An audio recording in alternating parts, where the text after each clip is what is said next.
Assalamu alaikum. My name is Dr. Muhammad Shaki. The topic of my presentation today is multivariate co-integration, the Johanson maximum likelihood approach. तो आज जो है हम Johansson को-इंटीग्रेशन approach को जो है एक्सप्लोर करेंगे। इसके अंदर 5 बुनियादी स्टेप्स होते हैं।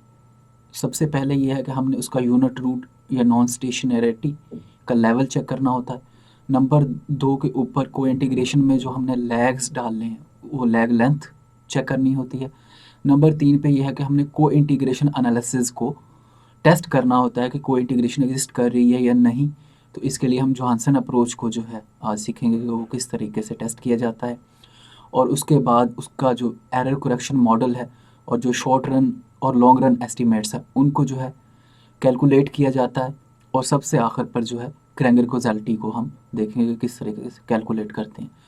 इन कॉन्सेप्ट्स का कुछ थ्योरेटिकल जो बैकग्राउंड है वो कुछ इस तरीके से है कि जो हमारे पास what is a unit root, यानी यूनिट रूट होती क्या है। A time series is said to be a unit root और random walk if its mean variance and covariance are constant over time.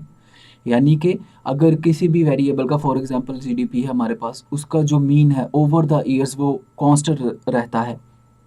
For example 1980 में, 1982 में और 1985 में उसकी जो वैल्यू है वो कांस्टेंट रहती हैं, तो हम उसको कहेंगे कि ये सीरीज़ स्टेशनरी है। लेकिन अगर वो कांस्टेंट ना रहें यानी तब्दील हो रही हो, फॉर एग्जांपल 1980 में 2 है लेकिन 1982 में जो है वो 6 हो जाए और इस तरह से वो बढ़ रही हो मीन, तो उसको हम कहेंगे कि ये सीरीज़ नॉन स्टेशनरी है। या उसका ये चीज़ उसके वेरिएंस के लिए भी ट्रू हो सकती है।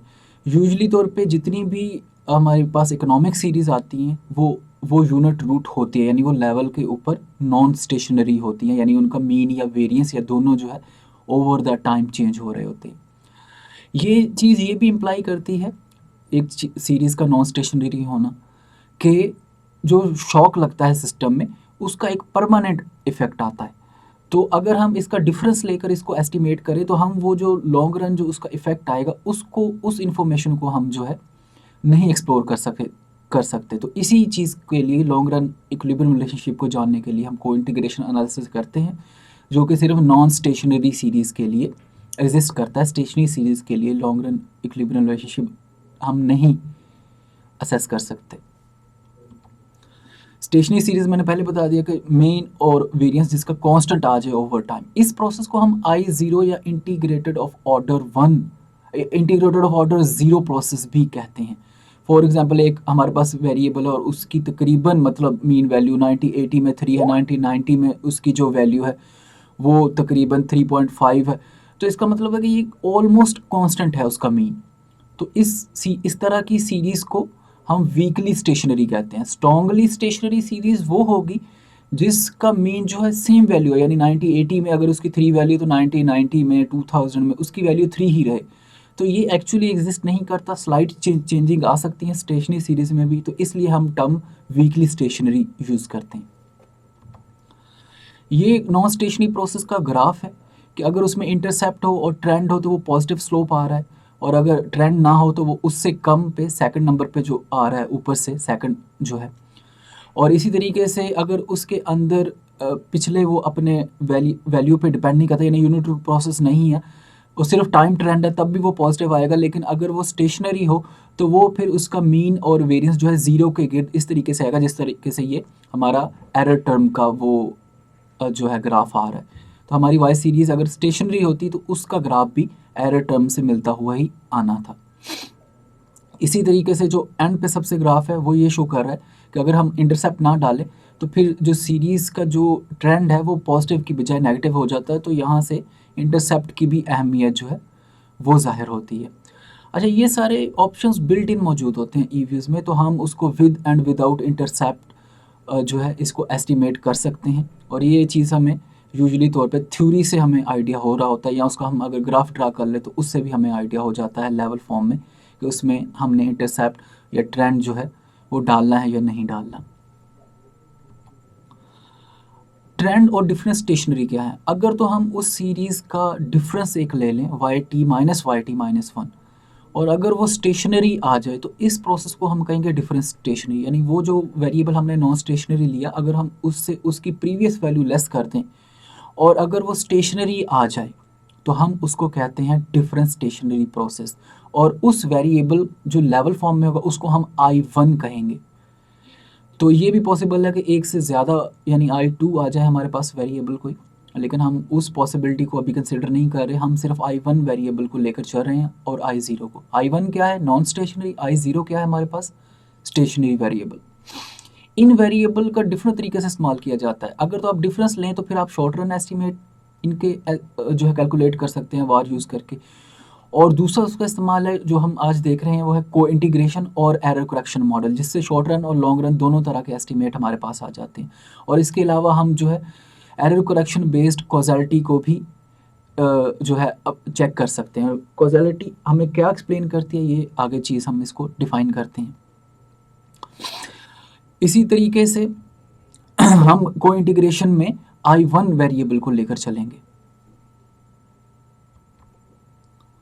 तो ये ग्राफ के अंदर ये चीज़ ज़ाहिर हो रही है कि जिस तरीके से हमने डिफरेंस लिया है तो उसके बाद सीरीज़ हमारे पास एक इंटरसेप्ट के साथ उसका जो ट्रेंड था पॉजिटिव था, जिससे पता चल रहा था कि उसका मीन और वेरिएंस जो है वो कांस्टेंट नहीं है ओवर द टाइम। लेकिन जब हमने डिफरेंस लिया तो उसकी सीरीज़ का ग्राफ इस तरीके से बन जाएगा। अगर इस तरीके से बन जाए यानी उसमें वो ट्रेंड ख़त्म हो जाए और ये ऑलमोस्ट उसका जो मीन और वेरिएंस है वो कांस्टेंट आ रहा है, यानी वीकली स्टेशनरी है हमारे पास उसका जो डिफरेंस है, तो इस सीरीज़ को जो मेन सीरीज़ है लेवल में उसको हम I1 कहेंगे।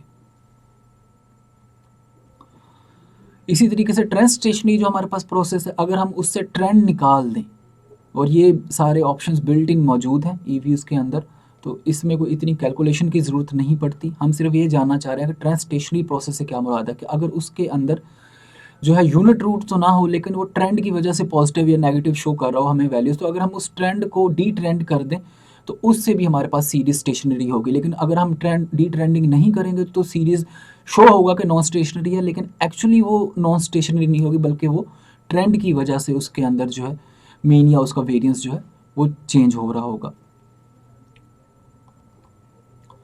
तो डी ट्रेंडिंग जब हम करेंगे एक सीरीज़ की, अगर उसमें सिर्फ ट्रेंड ही मौजूद है तो वो भी इस तरीके से कांस्टेंट हो जाता है, उसका ग्राफ इस तरीके से आ जाएगा। हमारा फोकस सारा आज जो है यूनिट रूट और उससे आगे को इंटीग्रेशन एनालिसिस के ऊपर है। सेकंड जो स्टेप इन्वॉल्व है को इंटीग्रेशन के अंदर वो है ऑप्टिमल लैग लेंथ क्राइटेरिया। तो ये ये 5 तरह के गिवन हैं इसमें बिल्ट इन, हम 2 पे फोकस करेंगे, AIC और SIC। इसमें से भी आप एक SIC के ऊपर SBIC भी इसको कहते हैं, इसके ऊपर आप फोकस कर सकते हैं। रूल ऑफ थंब ये है कि अगर ईयरली डाटा हो तो 3 ऑब्जर्वेशंस को जो है हम लेकर चलते हैं, जबकि अगर क्वार्टरली डाटा है तो 12 ऑब्जर्वेशन तक को इंटीग्रेशन एनालिसिस में हम उनको ऐड कर सकते हैं। इसी तरीके से ट्रायल एंड एरर मेथड जो है रिसर्चर उसके ज़रिए से भी जो है इसको सेलेक्ट किया जा सकता है लैग लेंथ को टू बी इंक्लूडेड, जो कि को इंटीग्रेशन एनालिसिस में हमने ऐड करनी होती है। अब जो थर्ड स्टेप है वो इटसेल्फ को इंटीग्रेशन टेस्ट है। को इंटीग्रेशन खुद क्या होती है? A two series which are integrated of order 1 they are said to be co-integrated if a linear combination of these variable are found to be stationary, यानी 2 वेरिएबल जो खुद तो नॉन स्टेशनरी हों लेकिन अगर हम एक को दूसरे के ऊपर रिग्रेस कर दें, यानी देखें ये स्टेप 1 है, यहाँ पे मैंने y को x पे रिग्रेस किया, हम ये जानते हैं कि दोनों नॉन स्टेशनरी हैं, हमने पहले इनको टेस्ट किया और टेस्ट करने के बाद इनके जो एस्टिमेटेड रेसिडुअल है उनको हमने टेस्ट करना है कि क्या वो स्टेशनरी है या यूनिट रूट। अगर वो स्टेशनरी निकलें तो हम कहेंगे कि y और x आर को इंटीग्रेटेड। ये उसकी सिंपल फॉर्म में डेफिनेशन है कि हम y को x पे रिग्रेस करें, उससे जो एस्टिमेटेड रेसिडुअल निकले उनका यूनिट रूट टेस्ट करें। अगर वो यूनिट रूट हमारा इस तरीके से आए कि सीरीज एरर टर्म्स हमारी स्टेशनरी शो हो रही हो तो हम कहेंगे y और x they have an equilibrium relationship, they are co-integrated। और ये जो इनके फिर एस्टिमेट्स निकलेंगे ये अल्फ़ा और अल्फ़ा 1, ये दोनों हमारे पास लॉन्ग रन उसके एस्टिमेट होंगे लेवल फॉर्म में। और इसी तरीके से हम सेकंड स्टेप में इनका एरर करेक्शन मॉडल भी एस्टिमेट कर सकते हैं, और एरर करेक्शन मॉडल से भी हमें ये अगर हमारी एरर करेक्शन टर्म सिग्निफिकेंट आ जाए और नेगेटिव साइन के साथ आ जाए तो इसका मतलब ये है कि there is an error correction mechanism for the model estimated, कि हमारा जो मॉडल हम जो एस्टिमेट कर रहे हैं इसमें एरर करेक्शन टर्म एग्जिस्ट कर रही है, एरर करेक्शन हो रही है। यानी अगर कोई शॉक लग जाता है इकॉनमी को तो दोबारा लॉन्ग रन के अंदर वो अपनी जो है जो लॉन्ग रन उसकी एवरेज वैल्यू है उसकी जानिब सीरीज को मूव करती हैं। तो एरर करेक्शन को इस तरीके से जो है इसका जो मैकेनिज्म है वो इस तरीके से है कि जो हमने पिछले स्टेप में एरर रेजिडुअल जो है एस्टिमेट किए हैं उनका एक लेग लेना होता है, उनका लैग लेकर उसको जो है रिग्रेस करना होता है स्टेप 2 के अंदर डिफरेंस फॉर्म में जो हमारे वेरिएबल्स हैं। जैसे ये हम यहाँ पे हमने किया कि दो ही वेरिएबल हमने लिए थे, y है और x है, तो उनको उनका अपना लैग भी डाला हमने और जो इंडिपेंडेंट वेरिएबल है उसका लैग भी हमने ऐड किया और एरर करेक्शन टर्म की लैग्ड जो वैल्यू है, यानी लेवल वैल्यू पे नहीं लिया बल्कि एक पिछली उसकी प्रीवियस वैल्यू को हमने यूज़ करना है यहाँ पे और उसके साथ हम इसको एस्टिमेट करेंगे। ये सारे ऑप्शंस बिल्ट इन मौजूद हैं, जोहानसन इसको कैलकुलेट खुद ही करके देता है, आपने ये स्टेप 1 स्टेप 2 करना नहीं होता बल्कि ये बिल्ट इन आते हैं। यहाँ मैं ये समझाने के लिए कि वो प्रोसेस कैसे चलता है मैंने ये क्वेश्चंस लिखी हैं। एंगल और ग्रेंगर का प्रोसेस इस तरह का है लेकिन जोहानसन का बिल्ट इन उसमें मौजूद है ईफ्यूज में। देखिए ये एरर करेक्शन की अगर वैल्यू जो है वो थ्योरेटिकली हम अस्यूम करते हैं कि ये नेगेटिव आए और it should be less than 1 और ये शो करती है speed of adjustment towards long run equilibrium value of the model. और इससे हम को इंटीग्रेशन को भी कंफर्म कर सकते हैं कि अगर ये सिग्निफिकेंट हो, नेगेटिव हो, लेस देन 1 हो तो हम कहते हैं कि देयर इज़ अ को इंटीग्रेशन अमंग द वेरिएबल्स, वो जो हमने पहले टेस्ट किए। तो दो तरीके से हम कंफर्मेशन कर सकते हैं को इंटीग्रेशन की। नंबर 1 एक तो को इंटीग्रेशन टेस्ट है वो भी हमें बता देता है और नंबर 2 एरर करेक्शन की सिग्निफिकेंट और -1 लेस देन 1 आना वो इंडिकेट करता है को इंटीग्रेशन है। अगर इस तरीके से हो कि एरर करेक्शन इनसिग्निफिकेंट आ रही हो तो फिर इसका मतलब ये होगा कि को इंटीग्रेशन एग्जिस्ट नहीं करती, यानी को इंटीग्रेशन टेस्ट के ऊपर हम रिलाई नहीं कर सकते। एरर करेक्शन टर्म का नेगेटिव आना, लेस देन 1 आना और ये भी ज़रूरी है जोहानसन अप्रोच के लिए कि वो सिग्निफिकेंट हो। अगर वो इनसिग्निफिकेंट है उसकी वैल्यू टी वैल्यू तो फिर हम कहेंगे कि वेरिएबल्स जो है हमारे मॉडल के इनके दरम्यान कोई इंटीग्रेशन नहीं है। और ये मैंने बताया कि ये स्पीड ऑफ एडजस्टमेंट को ज़ाहिर करते हैं। इसको इंटरप्रेट कैसे किया जा सकता है? इसको इंटरप्रेट करने के लिए फॉर एग्जांपल मैंने ये अस्यूम किया कि लैम्डा की वैल्यू -0.7 आई है कैलकुलेटेड वहाँ पे और उसकी टी वैल्यू सिग्निफिकेंट है, मैं ये अस्यूम कर रहा हूँ।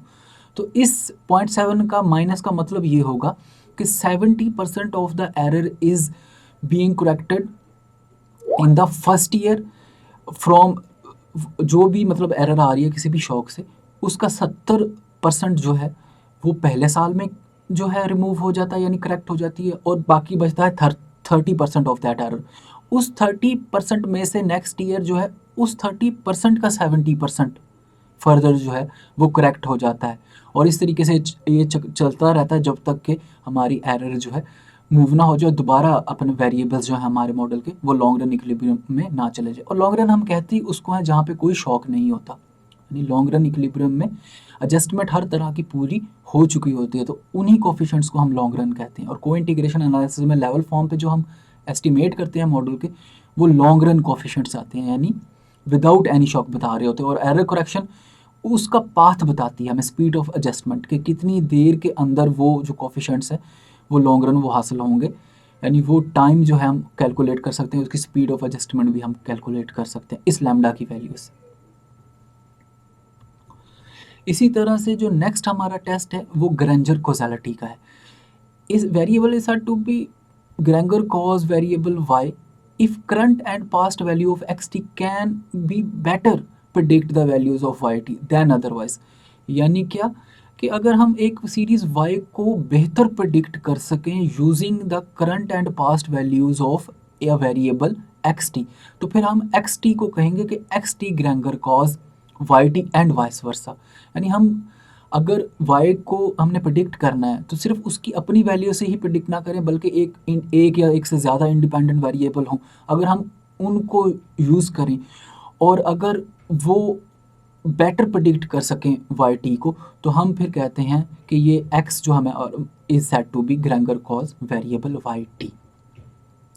तो ये प्रिडिक्शन की सेंस में है कि हम बेटर प्रिडिक्ट कर सकते हैं एक वेरिएबल को यूज़ करके। अगर आप ये एक्स यूज़ ना करें तो वो फिर बेटर प्रिडिक्ट नहीं होगा, उसकी जो मूवमेंट है वो बेटर प्रिडिक्ट नहीं होगी। ये ग्रेंगर ने इसको इस तरीके से प्रपोज किया है, यानी इसके मीनिंग्स यही हैं कि हम सीरीज़ को बेटर प्रिडिक्शन अगर करना चाह रहे हैं तो एक वेरिएबल को हम ग्रेंगर कॉज कहेंगे करता हुआ वेरिएबल वाई टी को, जब वो उसको बेटर प्रिडिक्ट कर सके। अगर वो बेटर प्रिडिक्ट ना कर सके तो फिर वो उसको जो है हम ड्रॉप कर देते हैं।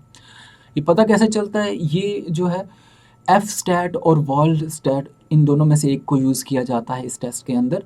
तो ये भी बिल्ट इन मौजूद है। तो अगर इनसिग्निफिकेंट आए तो उसके इनसिग्निफिकेंट आने का मतलब है कि उसको ग्रेंगर कॉज नहीं करता, और जिसका ये मतलब होगा कि हम उस इंडिपेंडेंट वेरिएबल के ज़रिए से अपने डिपेंडेंट वेरिएबल को बेहतर तरीके से प्रिडिक्ट नहीं कर सकते। इनसिग्निफिकेंट आने का ये मतलब है। दो तरह की कॉजैलिटी है। एक कॉजैलिटी जो है वो vector error correction model based है, और एक जो है वो स्टेशनरी वेरिएबल के ऊपर होती है। तो हमारा फोकस जो है वो होना है कि हम लॉन्ग रन, शॉर्ट रन और लॉन्ग रन कॉजैलिटी, दोनों तरह की कॉजैलिटी को देखें, यानी हम को इंटीग्रेशन बेस्ड जो कॉजैलिटी है उसको कैलकुलेट करेंगे। और ये ऑप्शन बिल्ट इन मौजूद है ई व्यूज़ के अंदर भी, और जब मैं इसको एस्टिमेट करूँगा तो वहाँ पे भी इसको इंटरप्रेट कर दूँगा, तो ये जो है फर्दर क्लैरिफाई हो जाएगा। जी, ट्रेडिशनल जो हमारी अप्रोच है वो जोहानसन की अप्रोच है। इसके अंदर ट्रेस और मैक्सिमम आइगन टेस्ट स्टैटिस्टिक्स होती हैं जो हमें को इंटीग्रेशन के मुतालिक बताती हैं कि वो एग्जिस्ट करती है या नहीं है। इस तरीके से हम short run, long run coefficients और फिर एंड पे जो है कॉजैलिटी को टेस्ट कर लेते हैं। तो ये चीज़ मैंने पहले एक्सप्लेन की है। तो यही ट्रेडिशनल अप्रोच है को इंटीग्रेशन की। तो ये स्टेप्स दोबारा से फिर लिखे हुए हैं कि सब ये जोहानसन जो है ये मैक्सिमम लाइक्लीहुड प्रोसीजर है को इंटीग्रेशन एनालिसिस के लिए। और अगर एक से ज़्यादा को इंटीग्रेशन हमें शो हो रही हो मॉडल के अंदर, तो हम इनसाइट्स फ्रॉम थ्योरी को देखेंगे कि थ्योरी बेस्ड मॉडल को हम लेकर आगे चलते हैं। और ये कि ये टेस्ट जो है मल्टी वेरिएट टेस्ट है वॉर के अंदर, सिंगल इक्वेशन ये टेस्ट नहीं है, ये वेक्टर अप्रोच के ज़रिए से है। तो सारे वेरिएबल इसमें एक ही वक्त में इंडोजिनस होते हैं। किसी को हम स्पेसिफिकली नहीं कहते कि ये एक्सोजिनस है और ये इंडोजिनस है, सबको ही इंडोजिनस हम लेकर चलते हैं। फिर उसमें से जो इनसाइट फ्रॉम थ्योरी है उसको हम यूज़ करते हुए अपने मॉडल को जो है आगे इंटरप्रेट करते हैं और लेकर चलते हैं। और इसी तरीके से जो इनके करैक्टर, ये जो आइगन वैल्यू हैं और या रैंक ऑफ द मैट्रिक्स है, ये दो टेस्ट हैं जो जोहानसन ने डेवलप किए हुए हैं, और ये हमें इंडिकेशन देते हैं को इंटीग्रेशन के मुतालिक। हमें इनकी मैकेनिक्स समझने की ज़रूरत नहीं है, बल्कि हमने ये देखना कि हम इनको कैसे इंटरप्रेट कर सकते हैं। तो ये जब हम ई व्यूज़ में इसको करेंगे तो ये चीज़ हमें क्लैरिफाई हो जाएगी। तो ट्रेस टेस्ट है, आइगन टेस्ट है, ये मैंने एक्सप्लेन कर दिया है कि हमें इनकी मैकेनिक्स में जाने की ज़रूरत नहीं है। तो दोबारा से हम इसको देख लेते हैं कि सबसे पहले क्या हमने करना है कि स्टेशनरिटी को चेक करना है। ADF टेस्ट है और बिल्ट इन टेस्ट है, इनको यूज़ करते हुए हमने स्टेशनरिटी को चेक करना है। उसके बाद यह है कि जब हमें पता चल जाए कि हमारे वेरिएबल नॉन स्टेशनरी या इंटीग्रेटेड ऑफ ऑर्डर 1 है, तो फिर हम अगले स्टेप में क्या करेंगे कि उन वेरिएबल्स को जो है यूज़ करते हुए वॉर के अंदर हम उनका ऑर्डर लेंथ डिटरमिन करते हैं। उसके आगे हम जो है नेक्स्ट को इंटीग्रेशन टेस्ट करते हैं, और उससे आगे हम कोफिशिएंट्स और जो VECM है उसको जो है वो एस्टिमेट करते हैं, और उससे नेक्स्ट स्टेप में हम कॉजैलिटी टेस्ट को जो है रन करते हैं। तो ये कैसे करना है आज हम इसको सीखते हैं कि हम कैसे लेकर चल सकते हैं। तो कंक्लूजन यहाँ तक का ये है कि when there are more than 2 variables we need to use the Johansson approach. There are 2 statistics to take into account, trace and maximum eigenvalue. Depending on how many co-integrating vectors are present, we can then test for the short run using a vector error correction model, और हम causality को भी assess कर सकते हैं। तो इसको अब हम प्रैक्टिकली देखते हैं कि किस तरीके से किया जा सकता है। सबसे पहले तो ये है कि हमने इंटर करनी है इन्फॉर्मेशन ई व्यूज़ के अंदर। तो जब आप फाइल खोलते हैं ई व्यूज़ में तो हमारे पास ये वर्क फाइल आ जाती है, और इसको जो है हमने यहाँ पे जो डाटा लिया हुआ है 1980 से 2013 तक, इसको और ऊपर फ्रीक्वेंसी हमने दे देनी है एनुअल, और डेटेड ये रेगुलरली है, और इसको हमने ओके कर देना। जब हम ओके करेंगे हमारे पास ये इस तरीके से वर्क फाइल जनरेट हो जाती है, ये जो हमें स्क्रीन पे नज़र आ रही है सी और एजेड की फॉर्म में। उसके बाद हमने क्विक पे जाना है और क्विक पे जाके एम्प्टी ग्रुप में जाना है एडेड सीरीज़ में, और इसको जब क्लिक करेंगे तो डाटा जो है उसकी सीरीज़ खुल जाएगी इस तरीके से।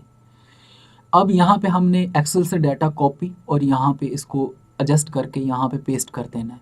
जब हम पेस्ट करेंगे तो इसको हम क्लोज़ कर सकते हैं और वो डाटा हमारे पास शो होना शुरू हो जाएगा इस तरीके से। तो ये पूछेगा डिलीट अनटाइटल ग्रुप, हम इसको डिलीट कर देंगे। तो ये हमारे पास 3 वेरिएबल्स आ गए हैं। इनको डिलीट करने के बाद जो हमारे पास नेक्स्ट स्टेप है वो है जनरेट सीरीज़। हमने कन्वर्ट करना है इन सारे वेरिएबल्स को, लेवल में लिया लॉग फॉर्म में, क्योंकि हमारे पास फंक्शनल फॉर्म इस तरीके से हम उसको लॉग में लेकर चलना चाह रहे हैं। कॉप डगलस प्रोडक्शन फंक्शन है। तो जब हम उसका लॉग लेंगे तो यहाँ पे क्विक में जाना है, जनरेट सीरीज़ में जाना है, और फिर उसका हम जो है यहाँ पे लिखेंगे कि L K is equal to log of K. तो यहाँ पे जो लॉग है ये नेचुरल लॉग है, ईवीएस के अंदर जो हमारा लॉग है वो नेचुरल लॉग होता है। और यहाँ पे इंटर करेंगे तो एल के log of natural log of the capital series आ जाएगा इस तरीके से। बाकी 2 वेरिएबल्स का भी हम लॉग ले लेंगे। तो ये लॉग्ड वैल्यू जो है हमने यूज़ करनी है आगे अपनी को इंटीग्रेशन के लिए। हम इसका एक सिंपल ग्राफ बना सकते हैं। वाई को आप क्लिक करें लेवल में और वहाँ पे ग्राफ्स में जाएं और ग्राफ को हम ड्रा कर सकते हैं, तो उनकी वैल्यूज़ लेवल फॉर्म में भी आ जाती हैं, लॉग फॉर्म में भी आप देख सकते हैं। हम देख सकते हैं कि इसके अंदर एक पॉजिटिव ट्रेंड है और हमें पता चल रहा है कि यहाँ पे ये जो सीरीज़ है ये स्टेशनरी नहीं है। तो ग्राफिकल एनालिसिस से भी हमें एक आइडिया हो जाता है नॉन स्टेशनरिटी का। इसी तरीके से हम इसकी इन सब वेरिएबल की डिस्क्रिप्टिव स्टैटिस्टिक्स निकाल सकते हैं, कैलकुलेट कर सकते हैं, हिस्टोग्राम और अदर जो स्टैट्स हैं, और वो कैलकुलेट होके आ जाती हैं हमारे पास। जैसे ये मैंने एल एन वाई के लिए कर रखी हुई है, तो उसकी मीन क्या है, जे बी वैल्यू क्या है, median, maximum, minimum value, standard deviation, ये सब कुछ हमारे पास कैलकुलेट हो जाता है for the sake of descriptive statistics. इसी तरीके से हम इनको एक कंबाइन ग्राफ में भी कन्वर्ट कर सकते हैं। एक ही सीरीज़ का जो है हम लॉग ले लें उनका और उनको एक ही जगह पे ग्राफ हम अगर ड्रा करना चाहें तो कर सकते हैं, कंबाइन लेवल में भी और लॉग फॉर्म में भी। अब हम आते हैं बेसिक जो हमारा यूनिट रूट टेस्ट है वो है क्या टेस्ट। ये मैंने एक्सप्लेन करने की कोशिश की है कि ये उसका नॉन स्टेशनरिटी को चेक करने की एफर्ट है।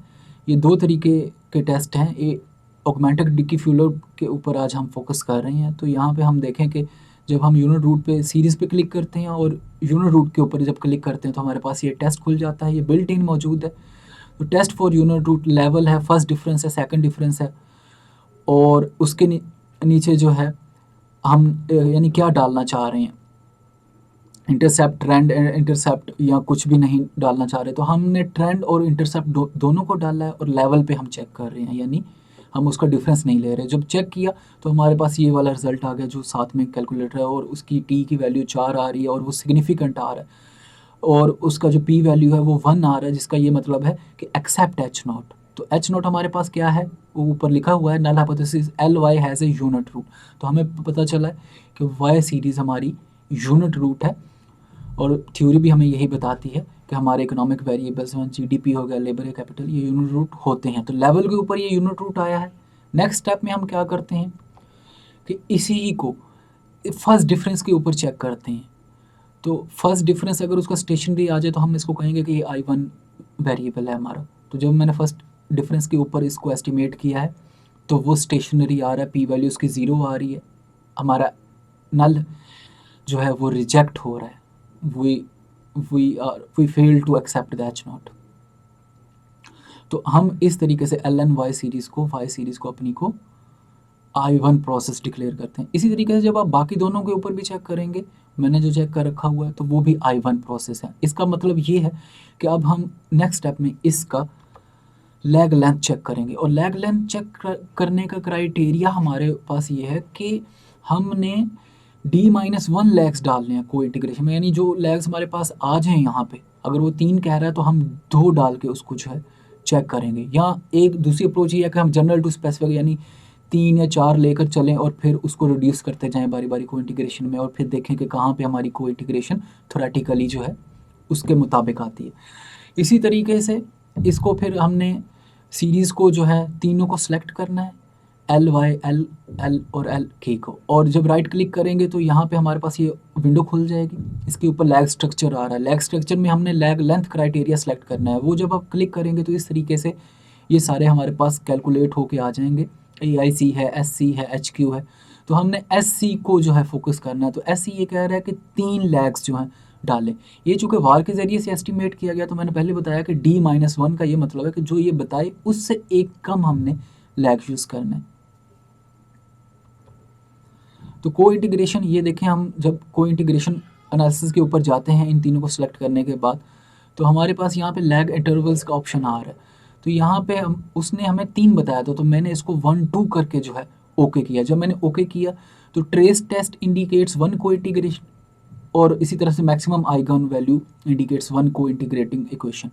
तो दोनों एक एक को इंटीग्रेशन इक्वेशन की इंडिकेशन दे रहे हैं हमारे पास।